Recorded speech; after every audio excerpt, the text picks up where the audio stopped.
తాకట్లో ఉన్న మీ బంగారాన్ని విడిపించి ఆ రోజు ఆన్లైన్ రేటుకి కొంటాం. Sharma gold company. అమ్మ నమస్కారం అమ్మ. నమస్తే అమ్మా. అమ్మ ఈ రోజుల్లో మనిషికి పట్ల ఒక బంధం అన్నది ఉన్నా కూడా అది ఏంటంటే ఒక ఫైనాన్షియల్ గా మాత్రమే ఉంటుంది. సో ఒక మనిషి నుంచి మనిషి విడిపోవడానికి కూడా దాని కారణంగానే విడిపోతున్నారు.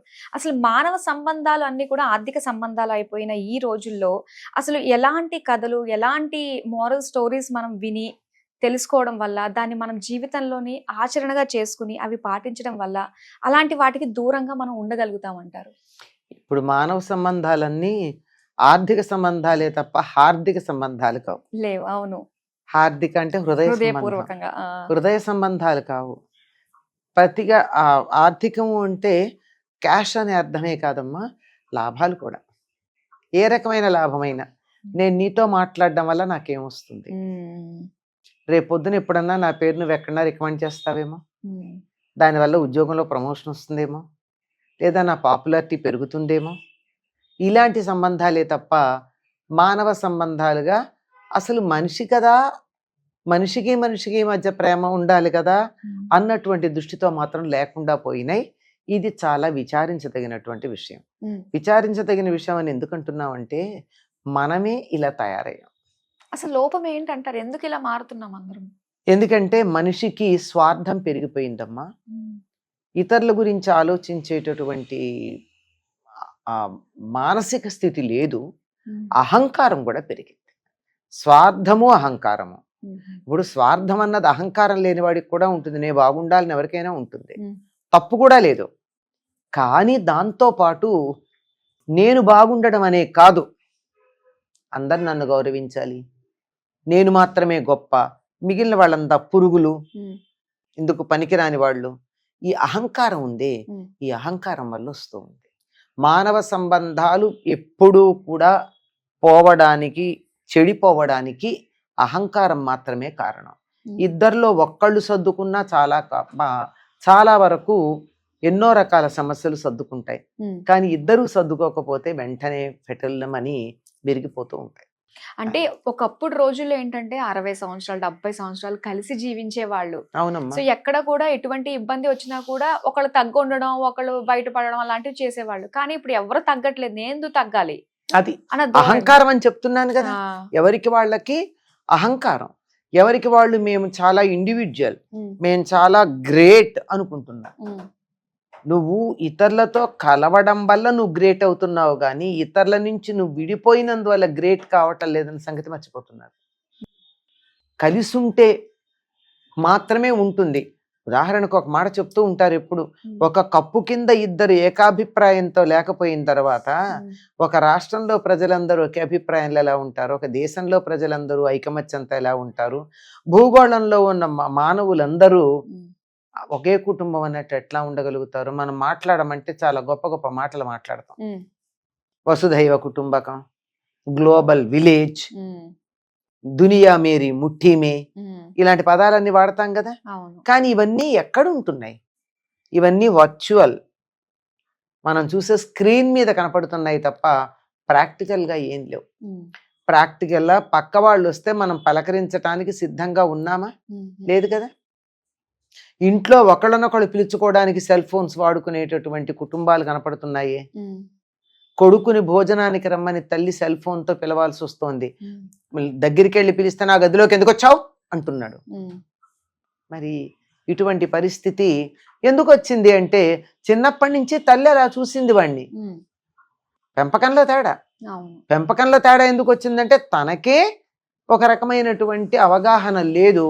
నేను గొప్ప అనుకుని ఇతరుల కన్నా వేరుగా ఉండడం వల్ల నేను నా గొప్పతనాన్ని చూపిస్తున్నాను అనుకుని, నలుగురు వెళ్ళిన దారిలో వెడితే నాకు ఊరు పేరు ఉండదు అని అనుకుని ప్రత్యేకంగా ఉందామని ప్రయత్నం చేయడం వల్ల వస్తున్నాయి ఇవన్నీ. అలా అందరికీ అనిపిస్తుంది కదా, ప్రతి ఒక్కళ్ళకి అలానే అనిపిస్తూ ఉంటుంది. అందువల్లే కదా ఎవరికి వాళ్లే ఉంటున్నారు, కానీ కలిసి ఉండడం లేదు కదా. ఉండట్లేదు. ఎవరికి వాళ్లే. There are only individuals. There is no family nowadays. అంటే ఇది కూడా ఏంటంటే నేనే రాజు, నేనే మంత్రి అన్ని, రేపటి రోజు నాకు ఎటువంటి సమస్య రాదు అన్న ధీమాతో వాళ్ళు ఉండడం వల్ల అలాంటి బిహేవియర్ కి నాంది పడుతుందంటారా? అంతే. ఇప్పుడు వాళ్ళకి చాలా మందికి ఏముంటుందంటే ఇవాళ వయస్సులో ఉంటారు, యవనంలో ఉంటారు, మంచి శరీరానికి శక్తి ఉంటుంది, ఇంతో అంతో సంపాదిస్తుంటారు, అంచేత నా అంతటి వాళ్ళు లేరు అనుకుంటారు. వయస్సు వాలిపోయిన తర్వాత, అంటే వృద్ధాప్యం వచ్చిన తర్వాత పరిస్థితి ఏమిటి? అప్పుడు ఎవరన్నా ఒక గ్లాసులో మంచినీళ్ళు చేతికి అందిస్తే బాగుండు అనిపించే సందర్భం ఉంటుంది కదా. ఇవాళ నాకెవ్వరితోనూ సంబంధం లేదు అనుకున్న వాళ్ళకి ఆ రోజున ఎవరుంటారు? ఎవరు రారు. వృద్ధాప్యం మాట వదిలేయండి, ఇవాళ ఏదో అనారోగ్యం కలిగింది, అనారోగ్యం చేస్తే ఎట్లా ఉంటుంది? నేను ఒక్కళ్ళు ఉండగలను, నేను ఒక్కడే ఉండగలను అని అనుకున్న వాళ్ళు అనారోగ్యం అయితే ఎంతమంది మీద ఆధారపడి ఉంటున్నాం? అఫ్ కోర్స్ కొన్ని సందర్భాల్లో డబ్బిచ్చి వాళ్ళ మీద ఆధారపడి డబ్బిచ్చి దాన్ని తీర్చుకుంటున్నాం. ఇప్పుడు వైద్యం మీద ఆధారపడ్డాం, డబ్బిస్తున్నాం, ఇంకెవరి మీద ఆధారపడ్డాం, డబ్బిస్తున్నాం, నాకు వండుకోవటం రాదు గనక కొనుక్కుని తింటున్నాను, డబ్బిచ్చి చేస్తున్నాం, అంతా డబ్బుతోనే వస్తున్నాయని అనుకుంటున్నారు. అది నేననేది. కానీ డబ్బుతో రానివి చాలా ఉన్నాయి. డబ్బిస్తే మందులు వస్తాయి, డాక్టర్ వస్తాడు, నర్సు వస్తుంది, అన్నీ ఉంటాయి. కానీ ప్రేమగా కూర్చోబెట్టి నుదుటి మీద చెయ్యేసి తగ్గిందా, కాసిని అమృతాంజనం రాయనా అనేటటువంటి ప్రేమ ఎక్కడ దొరుకుతుంది? అప్పుడు కదా మనిషి పక్కన ఉండాలి అన్నటువంటి ఆలోచన వచ్చేది. కనుక నాకు ఒకళ్ళతో సంబంధం లేదు, నన్ను మించిన వాళ్ళు లేరు, నేను ఒక్కడిని లేక నేను ఒక్కతినే బతకగలను అనేటటువంటి ఒక అహంకారం అంటామా, దురహంకారం అనుకో, ఆ దురహంకారం ఉండడం వల్ల ఇటువంటి సమస్యలు వస్తున్నాయి. అంటే ఎలాంటి లక్షణాలని మనం అవలంబించుకుంటే అట్లీస్ట్ మనకి మన వాళ్ళు మన చుట్టూ ఉన్నారని అట్లీస్ట్ వాళ్ళ మధ్య వాళ్ళ ఆ బంధాలన్నా కూడా నిలబడతాయి అంటారు? ఎలాంటి లక్షణాలు? మరి ఎవరు అలవరుచుకోవాలమ్మా? నువ్వు నేను అలవరుచుకుంటే సరిపోతుందా? మనకి ఎలాగో ఉండనే ఉన్నాయి. ఈ భావాలతో నేను ఒంటరిగా ఉండగలను అనుకున్న వాళ్ళు కదా ఇటువంటి లక్షణాలు అవలంబించాలనుకునేది. అంచేత వాళ్ళకి నువ్వు ఇలా ఉండు అని చెప్తే వినే పరిస్థితి కాదు. కాకపోతే కొన్ని ఆదర్శప్రాయమైనటువంటి విషయాలు చెబుతూ ఉంటే ఎప్పుడో ఒకప్పుడు వాళ్ళు రిలేట్ చేసుకోవడం అవకాశం ఉంది. రిలేట్ చేసుకుంటారు, ఓ ఇదే కదా ఇప్పుడు కదా, తర్వాత ఇట్లా ఉంటుంది కదా అన్న ఆలోచన వచ్చే అవకాశం ఉంది. కనుక మంచి మాటలు చెబుతూనే వెళ్ళాలి, వినట్లేదు కదా అని ఊరుకోకూడదు. ఎప్పుడోప్పుడు ఎవరో ఒకళ్ళన్నా వినకపోరు అని. మొట్టమొదట గుర్తుంచుకోవాల్సింది, పిల్లల్ని పిల్లల్లా పెంచండి, డబ్బు సంపాదించే యంత్రాల్లాగా పెంచకండి అని చెప్పి పేరెంట్స్ అందరినీ రిక్వెస్ట్ చేస్తూ ఉంటాను నేను. అంతే కదా. అంతే. డాలర్లు కాసే చెట్టులాగా పెంచారమ్మా.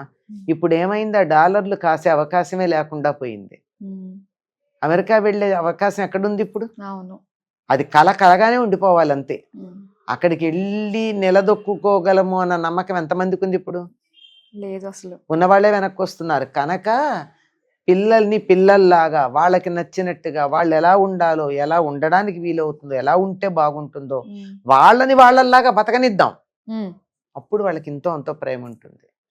ముందర పెద్దవాళ్ళు పిల్లల్ని ప్రేమించడానికి నేర్చుకోవాలి, వాళ్ళని యంత్రాల్లా చూడకండి. అంటే స్టార్టింగ్ పిల్లల్ని స్కూల్కి పంపించి ర్యాంకులు రాలేదని చెప్పేసి తల్లిదండ్రులు గొడవలు పెట్టేసుకోకూడదు. అది వద్దమ్మా, పెట్టకూడదు. అయినా చిన్నప్పటి నుంచే స్కూల్ ఏంటమ్మా, 5 ఏళ్ళు వచ్చాక పంపండి. అమ్మా మాకెక్కడండి, ఇద్దరు ఉద్యోగం, ఒకళ్ళు మానేయండి, నష్టమేంటి? ఈ మాట అంటే ఇప్పుడు వెంటనే ఇంతమందికి నా మీద పీకల దాకా కోపం వస్తుంది. లేదా అత్తగారినో మామగారినో ఇంట్లో పెట్టుకోండి. ఇది కరెక్ట్. ఉంటే వాళ్ళు కోడలు నచ్చకపోవచ్చు కానీ అత్తగారికి మనవరాలు మనవడు నచ్చరా? వాళ్ళని బాగానే చూసుకుంటారు, భరించు. నీకు అబ్బా కావాలి బొబ్బా కావాలంటే కుదరదు. అయితే ఇంట్లో పెద్దవాళ్ళని ఉండని, లేదా మీ ఇద్దరిలో ఎవరో ఒకళ్ళు షిఫ్టుల్లో పని చేసుకోండి. ఒకళ్ళు మార్నింగ్ షిఫ్ట్ వెళ్ళండి, ఒకళ్ళు ఈవినింగ్ షిఫ్ట్ వెళ్ళండి. ఇప్పుడు ఫెసిలిటీ చాలా ఉంది కదా. పిల్లల దగ్గర ఉండడం అంతా నేర్చుకోండి. పిల్లల్ని 24 గంటలు నువ్వు చదువు చదువు చదువు అని అనకండి. వాళ్ళు చదివే యంత్రాలు కాదు, మనుషులు. వాళ్ళకి సొంతగా ఆలోచించుకునే సమయం ఇవ్వండి. వాళ్ళతో కొంచెం సమయం గడపండి. పిల్లలతో వాళ్ళతో వాళ్ళు ఉండే సమయం ఇవ్వండి. ఎంతసేపు మనం అనుకున్నట్టు పొద్దున్న లేవాలి, స్పోర్ట్స్కి వెళ్ళాలి, కంప్యూటర్ క్లాస్కి వెళ్ళాలి, స్కూల్కి వెళ్ళాలి, ట్యూషన్కి వెళ్ళాలి, ఈవినింగ్ వచ్చాక మళ్ళీ కూర్చోవాలి, మళ్ళీ ఇంకోటి ఏదో చేయాలి. ఇంత చేస్తే వాడు యంత్రం అయిపోయి he'll be a robot, not a human. రోబోస్కి ప్రేమలు ఎక్కడుంటాయి? అదే అవుతుంది ఇక్కడ ఇప్పుడు. అది. వాళ్ళను మనుషుల్లా ఎదగనేయండి, సహజంగా ఎదగనేయండి.